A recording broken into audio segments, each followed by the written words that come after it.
here at the Reef Nutrition booth with Chad, and you guys have a lot of different products from Copepods to algae to your brine shrimp, mysis shrimp. Can you talk a little bit about the different products that you offer and what you have here today? Okay, so yeah, basically we have a number of products that are a variety in particle size, nutritional qualities, and also organism types. So the whole basis behind our line is those three things. And so what we have is we've got Phyto-Feast. This was our flagship product. We released this back in 2005. So this is the same algae that we grow at our farm in California. We have a 1 million gallon system.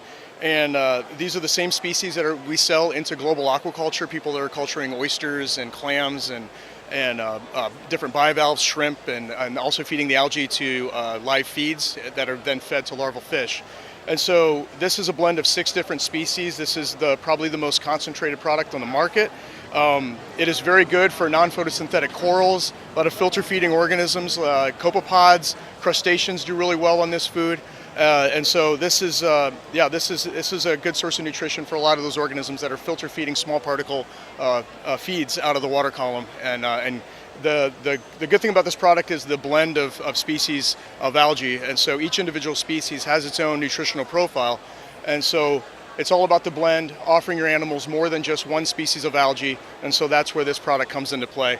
And then we've got our second most popular product. This is Oyster Feast. It is between 1 and 200 microns. This is oyster eggs and ovarian tissue. This product really elicits a very strong feeding response. In corals, you see very good polyp extension, tentacles coming out. They really gladly accept it.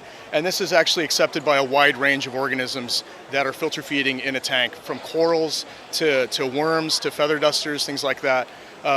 And so this product, like all of our other products, we have directions on the back of the bottles for dosing broadcast feeding or for target feeding. And so the directions make it very easy, and we always recommend that people start off conservatively with our products.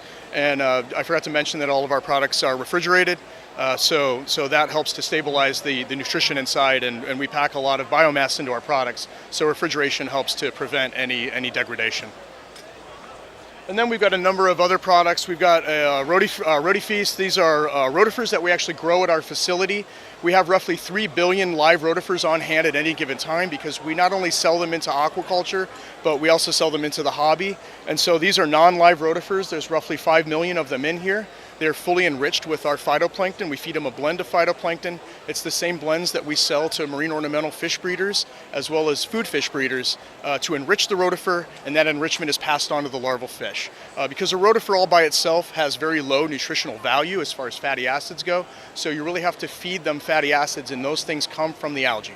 And so that's a good thing about this product, and this is really good for SPS corals, LPS corals. Even Anthias will eat this, and Chromis, some of the smaller mouth fish. And then we've got our roe. So these are fish eggs, very popular. If you ever are watching like the National Geographic channel, you're seeing fish spawning in the wild, and there's fish just going up and gobbling up all the eggs. And so these are cod eggs, and it's very concentrated. And so we have a number of people that feed these to smallmouth fish, as well as target feeding corals, sea fans, gorgonians, SPS corals. Really good source of nutrition for those organisms. And then we're getting into a Copepod. So this is a Calanus Copepod. This is a non-live product. Again, very high biomass in this product. Copepods are very rich in fatty acids, carotenoids. These are all very good things that must come from the diet for these organisms that are consuming them. And this is another product that needs to be refrigerated. We've got directions on the back, like I stated, for the Oyster Feast. And then we've got 2 of the products that you would normally see frozen in stores. You'd see brine shrimp frozen packs, frozen blister packs. Same with the mysis. This is actually the same mysis that PE mysis produces, Piscine Energetics. And so what we wanted to do was turn it into a liquid feed, make it easier for people. They don't have to thaw out the food. They can just squirt it in and go about their day. So it's all about the ease. And so these guys, Artemia, the brine shrimp, they are actually fully enriched with beta-carotene. They're fed a species of algae that produces beta-carotene, and that's actually a precursor for vitamin A. And so these guys are actually nutritionally valuable, whereas some brine shrimp that are collected from the wild may not have a good nutritional profile. They might just be all protein and lack certain fatty acids and carotenoids. And then you've got the PE mysis, which are just a great freshwater shrimp that can be fed to a number of fish. You can target feed large polyp corals and non-photosynthetic corals, things like that. So, and then we've got our live copepods. These are the Tigriopus californicus. This is probably one of our most popular products. This is being primarily used to feed to mandarins that are coming out of the wild that refuse to eat anything but live. So these guys are very useful for mandarins, especially for people that have a smaller tank. Anything below 50 gallons, you definitely want to supplement the copepod population, because a mandarin can really forage in a tank under 50 gallons and really wipe out a copepod or crustacean populations pretty quick. I mean, a small mandarin female can consume an entire bottle of tigerpods in a day, no problem. So these animals are constantly foraging on the rocks, looking for these prey items. And so if you have a tank that's above 50 gallons with a lot of live rock, you have a better chance of keeping a population of these guys going in the tank, as well as other crustaceans, because it's harder for that mandarin to get all of those animals off of the reef rock, in a day. And so yeah. This is a very valuable product, and actually people can put these in the refugium too, to try to get them to populate the refugium. And then we also have instructions on our website for culturing them in external containers, and how to do that with our phytoplankton and our protocols for that. Very cool. Great line of products, from the smallest animal to your largest fish and corals. But you guys also help set up a kit for like growing rotifers. Yep. And that's right over there. You want to show us that? Sure thing. Yep. So here we are at the compact culture system. Now, a lot of people grow like phytoplankton, or they culture their rotifers, and you set up a very simple kit here for those types of. Exactly. Yeah, we basically wanted to come up with something so people didn't have to basically reinvent the wheel, try to figure out how to culture rotifers, when most people in aquaculture, we've already figured it out. We've already perfected a lot of these techniques. And so we wanted to come up with something very simple for people to use. And it's basically just a 5-gallon bucket. This lid helps to prevent a lot of evaporation. You'll get water condensing on the lid. You can knock it back in. It also prevents contamination from getting in, and also from the rotifers contaminating other things that are maybe nearby. And so basically it contains this T-fitting. You got a rigid airline that goes down the center with a diffuser, and so you would hook this up to an air pump with a flexible airline.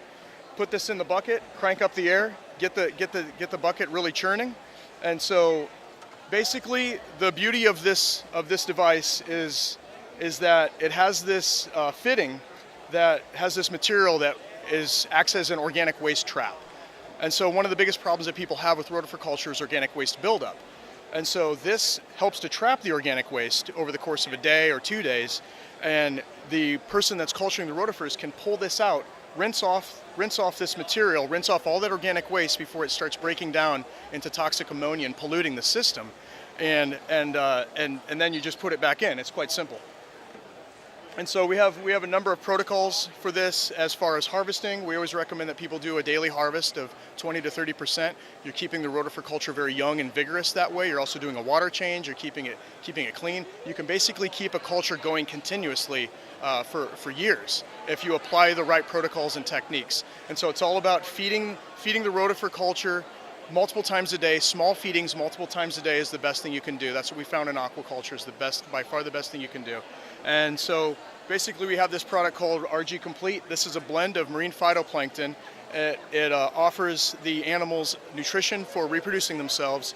It also enriches the rotifer, and not just gut loading them, but they're also enriching the tissue of the animal. And this also contains an ammonia neutralizer and a pH buffering component. So it's got water quality maintenance in the bottle, as well as the feed and the enrichment all in one. So it's very simple. There's no need for secondary enrichment. So the rotifers can be harvested directly out of the bucket, fed to corals, fed to larval fish, or whatever organism you're working with. And we've also got screens. This is a 40 micron sieve.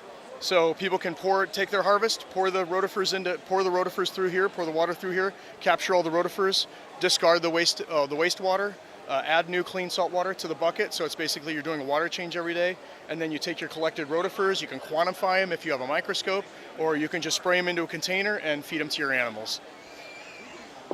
This is This is a breathable bag. These are how we ship the rotifers. Basically, there's about a million rotifers in here. We can also ship up to 5 million rotifers. And we can chill these guys down to just above freezing temperatures, and we ship them all over the world. We are actually the backup source for a number of fish hatcheries, so if the rotifer cultures crash, they can call upon us, we can ship them next day, and have them back up and running in no time. People rely on us for those kinds of things. We also have fish hatcheries that maybe didn't anticipate a large hatch with their fish, and they need more rotifers. They can call us up, we'll ship them the rotifers. All they have to do is get them in, feed them a little bit of algae, enrich them, and feed them directly to their animals.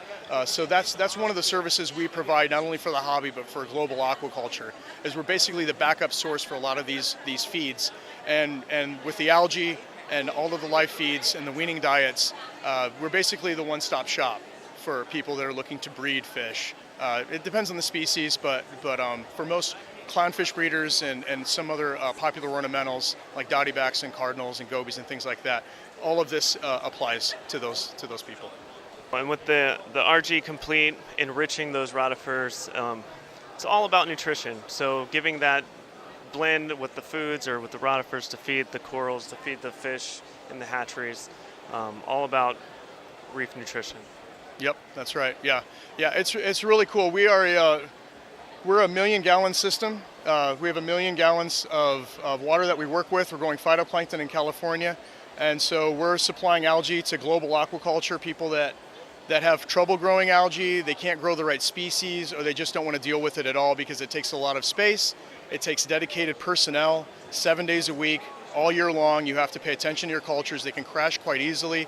You can have pathogen issues. And so we fill that gap. It's always been there, this bottleneck that hatcheries don't have enough algae, or they can't produce enough algae. They can't work with the right species, and they call us, and we supply those products to them. And as far as our Reef Nutrition products go, you can find all of our products in retail stores. We also sell online for people that don't have a store anywhere near them, and they want to have access to our products. They can buy directly from us online. Very cool. Thank you so much for taking your time today. Sure thing. Thank you.